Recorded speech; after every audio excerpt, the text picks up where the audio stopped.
There's nothing like arriving in style if you're in the business of defense. Ivor Ichikovitz runs a group of companies called Paramount Group. Normally he meets with presidents. Today, he's just got me. Ichikovitz is a South African of Lithuanian origin. He launched the Paramount Group in 1994, the year the apartheid regime fell. We were born at the same time as the new South Africa. And one of my great visions was to create a defense industry and an aerospace industry that was an asset of the continent of Africa. African defense companies challenging the status quo with regards to European companies traditionally being suppliers and having the know-how in technology. How have we come to this point? I think this is a process that has taken place over a number of years. For a long time now, we have been world leaders in the supply of certain kinds of technologies. But we've also been able to draw on many years of skill and expertise that's been built up because of South Africa's very unique history. For defense providers, some are seeing a 50% year-on-year growth. Joining me to do that is Ivor Ichikovitz. He's the founder and chairman of Paramount Group, Africa's largest privately held defense and aerospace company. Ivor, it's nice to have you on the Global Exchange. The defense group Paramount has unveiled what it says is a first for African aviation, a plane entirely designed and built on the continent. This is Paramount's Advanced High Performance Reconnaissance Light Aircraft, or for short, ARLAC. Ils sont fiers de leur bébé, ces ingénieurs sud-africains. L'ARLAC est le premier avion entièrement pensé, conçu et fabriqué sur le continent. Another big player is Aerosud, again based close to Pretoria. It makes parts for aircraft. Aerosud believes that despite the industry's controversial image, it's providing key skills for South Africa's workforce. Paramount Group specialises in land, sea and air defence.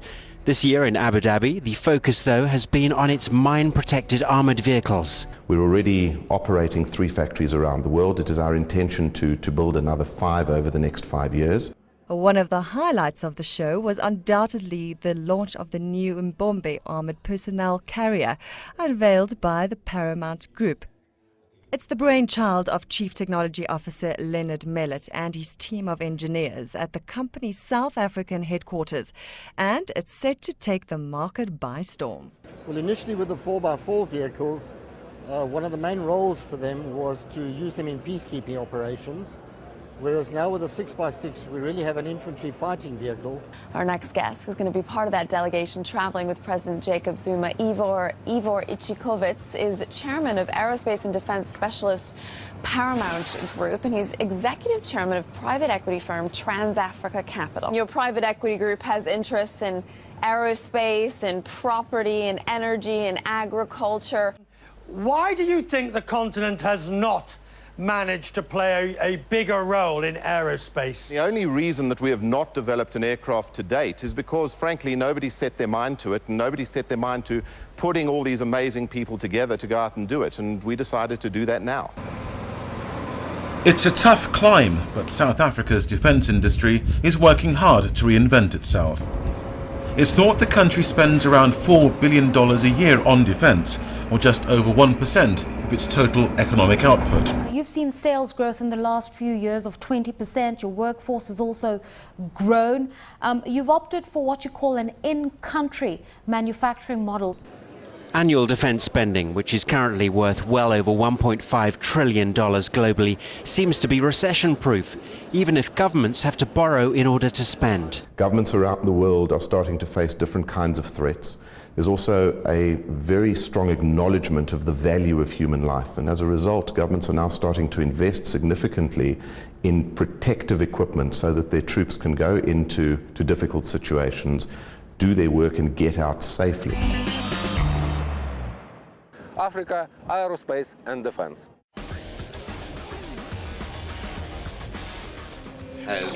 Останнє покоління технологій черпає натхнення від сучасних реалій.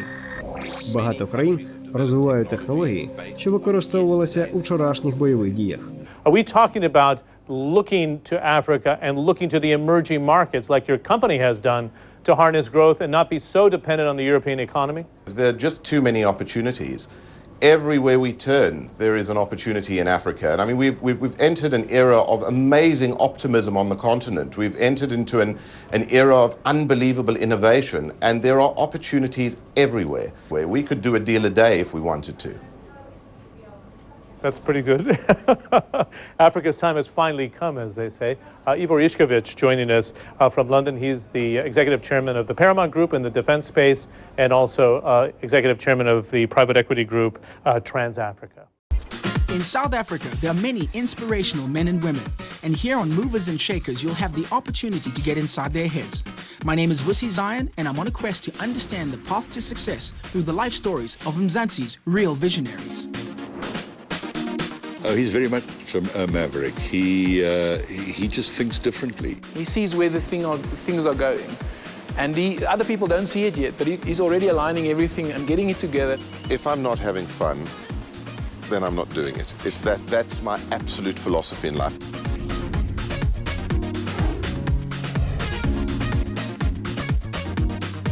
Today I'm meeting the executive chairman of Africa's largest privately owned defense and aerospace business. His name is Ivor Išković.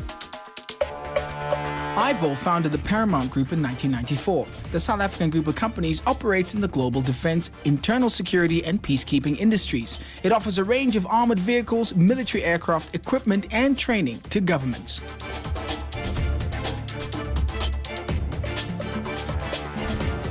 So Ivor, here we are. It looks like we're in Toyland. Look at this amazing stuff. I get an adrenaline rush every time I walk into this factory. I really do. I mean, what does it feel like after realizing that you are part of the creation of all these things in your own country? You know, when I walk into this factory, when I walk into our innovation center, I'm absolutely in awe of the amazing Africans who've been involved in designing and developing and making these things real. And you know what? Every single bit of this technology is homegrown. These are Africans that have done this. That's phenomenal. What you see here is world class. There are very, very few countries in the world that can actually do this stuff. Today, Ivor is the executive chairperson of a world-class company. But he never thought he'd be in business. In fact, as a young man from Springs, he dreamt of being an actor. I get into Wits Drama School as a last thought because they reject me, then somebody drops out and I get into drama school. Huge thing to get into Wits Drama School. I mean, in those days, that had real gravitas. Land up meeting the late, great Toby Kushlik. Get invited to do a master class. She tells me, darling, you'll never be an actor. She tells me I'm shocking. 2 days later, she calls me up and says, I'm doing this little production, come and be my production manager. And I land up running her production company. Now, I'd never envisaged that I would ever get involved in business. But my mind was open to the possibility that that other things would come my way, and I landed up in the business of entertainment. Ivor has been involved in many different businesses, but eventually found himself drawn to the defense industry. The last thing in my mind was the aerospace or defense industry. I'm not an engineer. I didn't do maths at school, frankly, because I couldn't. And as I traveled through Africa, I discovered that the biggest single deterrent to this continent reaching its potential was that African governments were unable to provide a stable and secure environment for investment.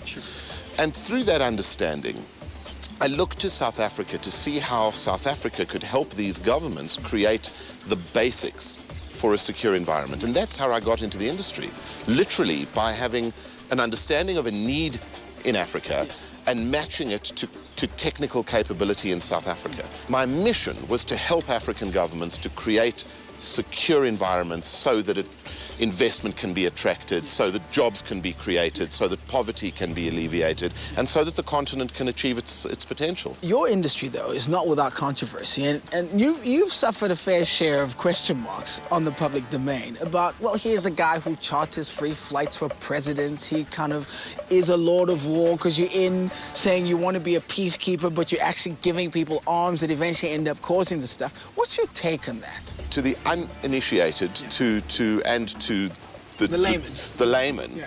This is all very kind of, they see the Lord of War and they see all of the stuff and it's wonderful. It makes for wonderful press. They love it. But the truth is it's a business like any other business.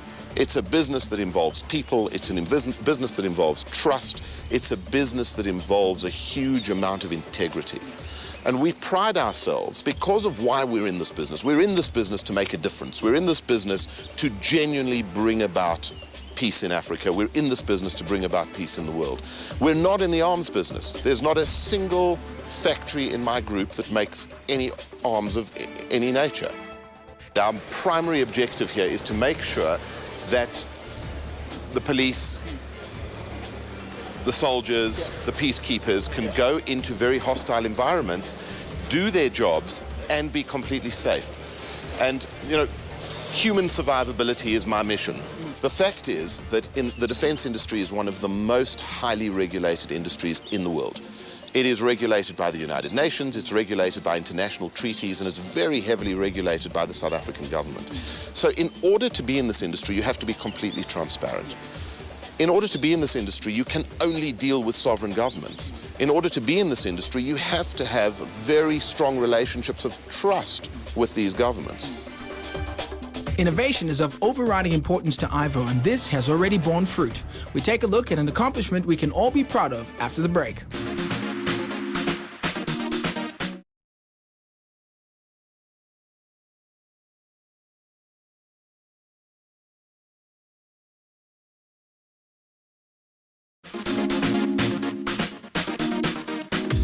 Ivor Ichikowitz pursues innovation passionately. A result of this is the development of the RLAC, or Advanced High Performance Reconnaissance and Surveillance Aircraft. The RLAC is the first fully indigenous fixed-wing military aircraft in Africa. In short, what is the RLAC? RLAC is a light aircraft where you can put any type of equipment on. You can put intelligence equipment, surveillance equipment, cameras, and go and protect your border, go and look who's poaching, or whatever type of small mission you've got. This aircraft is aimed at that. It's really made rugged. It's a bush plane, but very advanced. It is creating the world market. We aimed it at smaller countries. Large countries is now also interested. It's grown beyond us now. Ivor Ichikowitz built the Paramount Group into a globally recognized company in a very short space of time. The sky seems to be the limit for him. What is it that has brought him so much success? He's very much a maverick. He just thinks differently. He takes decisions based on different criteria. He's not a business school graduate. He just thinks differently. So if he's sitting in a boardroom and has a spreadsheet and different directors are saying these are the numbers, these are the issues, Ivor will look at this and say, no, forget the numbers. I believe we can do this. I believe we have the skills, we have the ability, and it's going to be a lot of fun. Let's go and make it succeed. And that in that sense, he's a maverick. I don't think there are many people like that.